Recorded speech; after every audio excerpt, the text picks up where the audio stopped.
Fala pessoal, Luciana Mello por aqui. Estamos em mais um vídeo aqui no meu canal. Se você está chegando agora e ainda não é inscrito, aproveita para se inscrever, para você não perder nenhum conteúdo por aqui. Toda semana nós temos vídeo a respeito de algum livro ou algum estudo específico. Então não esqueça de se inscrever aqui no meu canal. E se você ainda não assistiu os vídeos anteriores a esse a respeito do narcisismo, não esqueça de assistir também para fazer sentido esse vídeo que você vai ver agora.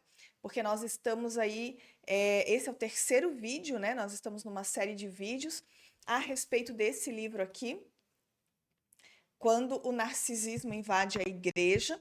Esse é o último vídeo, então os dois anteriores a gente falou como acontece o narcisismo, falamos a respeito do pastor especificamente, né, narcisista, e hoje, dando continuidade a esse assunto e encerrando, né, o assunto desse livro, nós vamos falar sobre o narcisismo sistêmico. O que é o narcisismo sistêmico?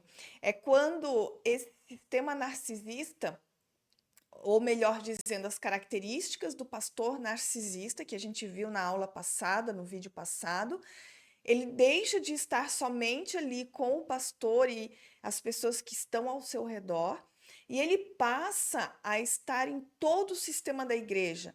Ele afeta toda a igreja, não só líderes, ministérios, mas também até membros comuns, né, vamos dizer assim, que não estão envolvidos em liderança. Então, as características do pastor narcisista, os traços, a forma como ele manipula, a forma como ele controla, isso passa a se refletir em toda a igreja. Mesmo que esse pastor não tenha contato direto com os outros membros, né?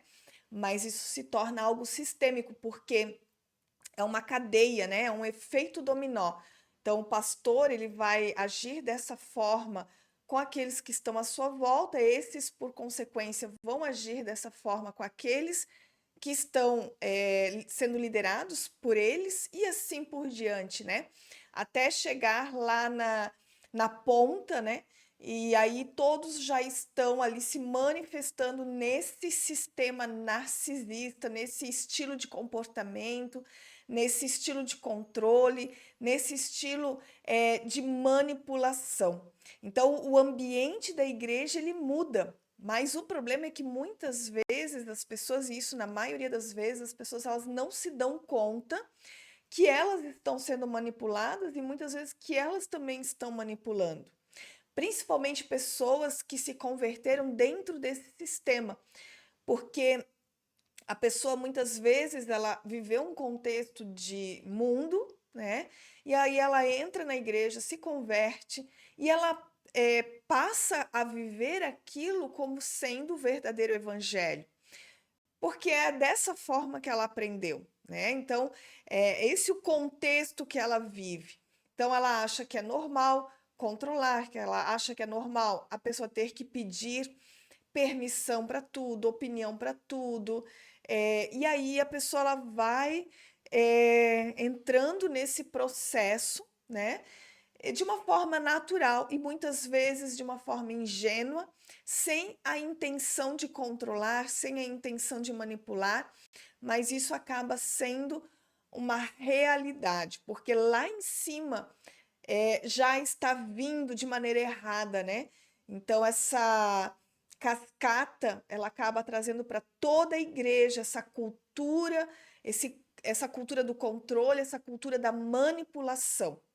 Uma outra coisa muito comum que acontece em igrejas que estão totalmente contaminadas com esse sistema narcisista é que começa a existir um orgulho e uma idolatria muito grande em relação à estrutura da igreja.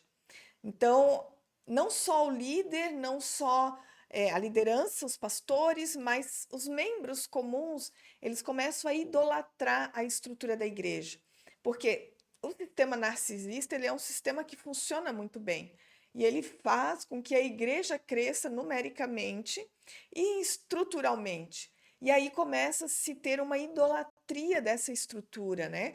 Então as pessoas começam a tirar o foco do evangelho e o foco passa a ser o crescimento, a estrutura, porque a igreja é mais relevante, a igreja é mais bem equipada, mais bem estruturada. Então existe, né, essa idolatria velada, onde Cristo não é o centro, mas a estrutura é o centro. Claro que isso muitas vezes fica no ponto cego, né? A pessoa não percebe, mas isso acontece de forma muito comum, né? Dentro desse sistema narcisista. Então a gente vê inúmeros testemunhos, né? Hoje com a internet, isso fica muito mais evidente, fica muito mais latente.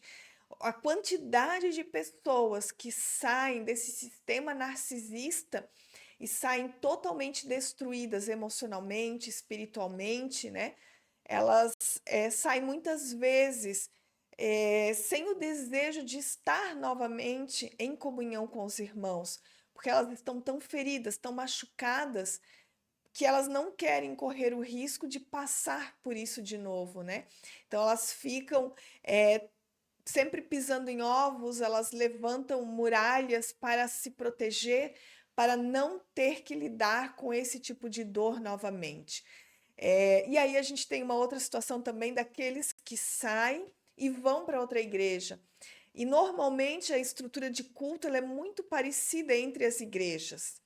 Então, não quer dizer que uma outra igreja que tem a mesma estrutura de culto que da igreja que você que estava dentro desse sistema narcisista, não quer dizer que essa outra igreja também tem algum tipo de problema, né? Isso não é termômetro, isso não demonstra o estilo dessa igreja, se ela é narcisista, se ela não é, né? Se ela está dentro desse sistema de manipulação.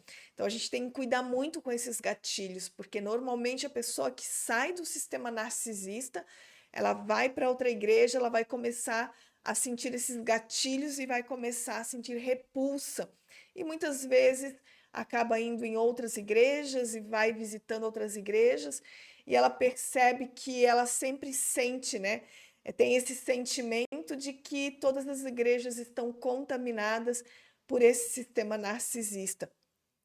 É um momento assim onde talvez você precisa de ajuda, talvez em alguns casos você vai precisar de uma psicoterapia. Existem muitos psicólogos cristãos, né, que entendem essa realidade, conhecem essa realidade e podem ajudar você. Mas fato é que as pessoas que passam por um processo desse, de estar dentro de uma igreja onde o narcisismo se tornou sistêmico, né? É muito comum, e é quase que impossível que ela não saia ferida. De alguma forma, né, vai existir alguma dor, alguma ferida, algum trauma, porque esse sistema narcisista é um sistema que gera um ambiente tóxico, um ambiente insalubre, um ambiente que exteriormente as pessoas uma elas passam uma imagem de que está tudo bem, de que elas estão num ambiente muito agradável, num ambiente muito acolhedor, onde elas são amadas, mas internamente elas sentem que algo está errado, mas elas não conseguem perceber o que de fato está errado, né? Fato é que algumas pessoas que têm algumas questões emocionais não resolvidas, muitas vezes elas se sentem até seguras nesses ambientes, porque elas, como elas são muito inseguras, para elas é importante estar num ambiente onde alguém vai dizer para elas o que elas devem fazer, como elas devem fazer, o que elas devem escolher. Então, são pessoas que são muito inseguras e que gera essa dependência emocional, né? Só que isso não é o evangelho. O evangelho é formar discípulos de Jesus e não discípulos de si mesmo. O evangelho é gerar discípulos que possam ser independentes de outros. Somos dependentes no sentido de precisarmos uns dos outros, mas não podemos ser dependentes emocionalmente dos outros. Não podemos colocar a nossa vida na mão de outra pessoa, a não ser de Jesus Cristo, né? Então, o meu conselho para você, se você quer se aprofundar ainda mais nesse assunto, porque nós estamos encerrando aqui, né, a respeito desse assunto, adquira esse livro, eu vou deixar o link abaixo aqui do vídeo, na descrição do vídeo. Você pode adquirir esse livro lá na Plenitude e ainda colocar o cupom de desconto Luciana, que você vai ter ainda um desconto além do valor que já está num valor promocional, ok? Também abaixo desse vídeo eu vou deixar ali o link do meu site, onde você vai poder conhecer o meu livro, Jesus Não Chamou Você Para Isso, vai poder conhecer o curso Resgate da Sobrecarga e o e-book Mentiras que Aprisionam e Verdades que Libertam. Não esqueça de se inscrever no meu canal, porque toda semana, na quinta-feira, às 18 horas, nós temos um vídeo aqui para edificar a sua vida. Deus abençoe você e até semana que vem.